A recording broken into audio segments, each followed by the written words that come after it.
বেকার ছেলে তার মাকে বলছে, শুধু ডাল দিয়ে ভাত খেতে ইচ্ছা করছে না, একটা ডিম ভেজে দাও না মা। মা তখন বলছে, ডিম ঘরে বসে জন্ম হয় নাকি? শুয়ে বসে 3 বেলা শুধু বাপের ঘাড়ে বসে খাচ্ছিস, আবার মজা না হলে গলা দিয়ে খাবার নামবে না। নবাব যাতে জন্ম হয়েছে ঘরে অকর্মা, এত বড় হয়েছে তাও কোনো কাজে খাটে না। বেকার ছেলে একটা ডিমের আবদারের বিপরীতে মা এতগুলো কথা শুনিয়ে দিল। রাগে গজগজ করতে করতে জায়গা ত্যাগ করলো। খাবার টেবিলে মায়ের এমন কথা শুনে গলা দিয়ে আর খাবার নামলো না। ভাতের প্লেটটা রেখে হাত ধুয়ে ফেললো।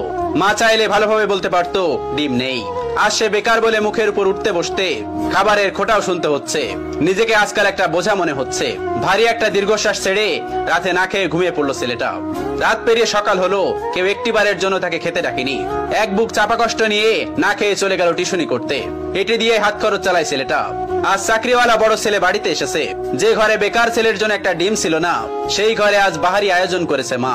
দুপুরে বড় ছেলেকে যত্ন করে খেতে দিল মা। ওই সময় অভিও এসেছে বাড়িতে। মা তাকে একটিবার অব্দি খেতে রাখলো না।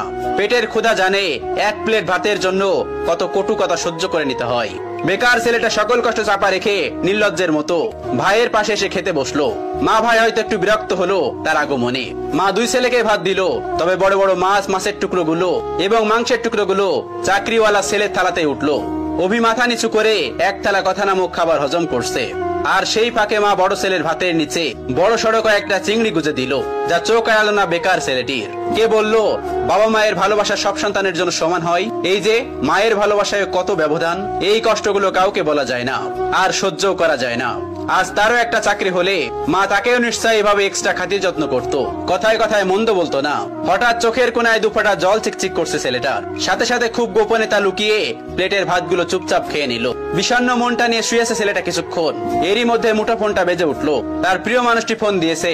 তার প্রিয় মানুষটির ফোনের নামটা দেখে অভির মুখে হাসি ফুটে উঠলো। রিসিভ করার সাথে সাথে তার প্রিয় মানুষটি ব্যস্ত কণ্ঠে বলল, অভি, তোমার সাথে বিকাল 4টায় আমি দেখা করতে চাচ্ছি। আমি নদীর পাড়ে অপেক্ষা করছি তোমার জন্য। তুমি তাড়াতাড়ি চলে এসো, জরুরি কথা আছে। অভির হাসি মুখটা চুপসে গেল এক নিমিষেই। পকেটটা একেবারে শূন্য। টিউশনির টাকা পেতে এখনো 10 দিনের মতো লাগবে।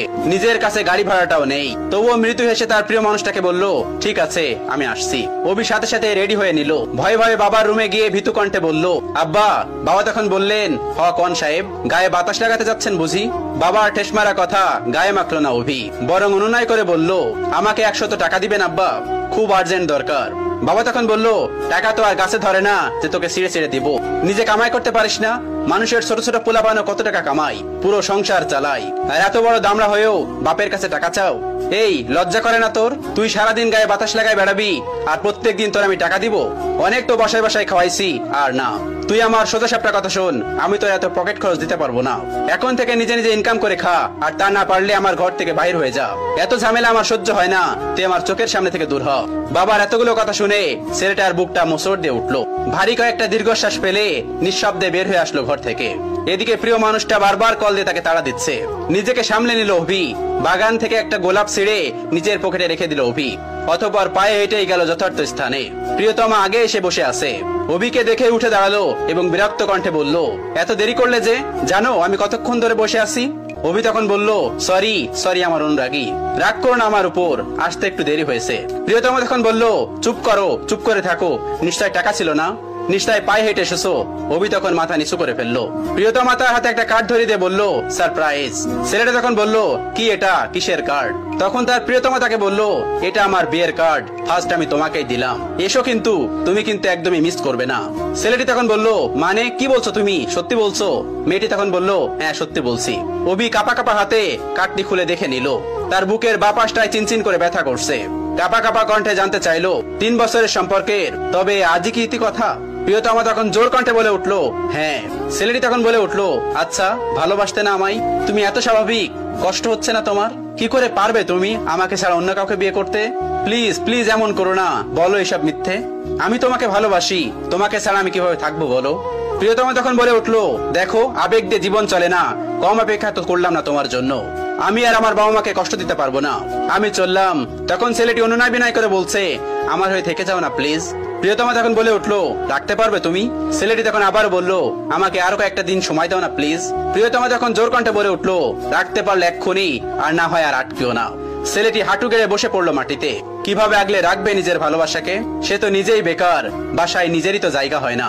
তার উপরে অন্য কেউ তো নয়। অতঃপর মনের বিরুদ্ধে যে মাথা নিচু করে বলতে হলো, সরি অনুরাগী, তোমাকে রাখার সাধ্য যে আমার নেই। চলে যাও, তবে সুখী হও স্বামীর ঘরে। ভালো থেকো আমার না হওয়া প্রিয়তমা। বিদায় আমার অনুরাগী। অতঃপর 3 বছরের ভালোবাসার দাপন হলো বেকারত্বের কারণে।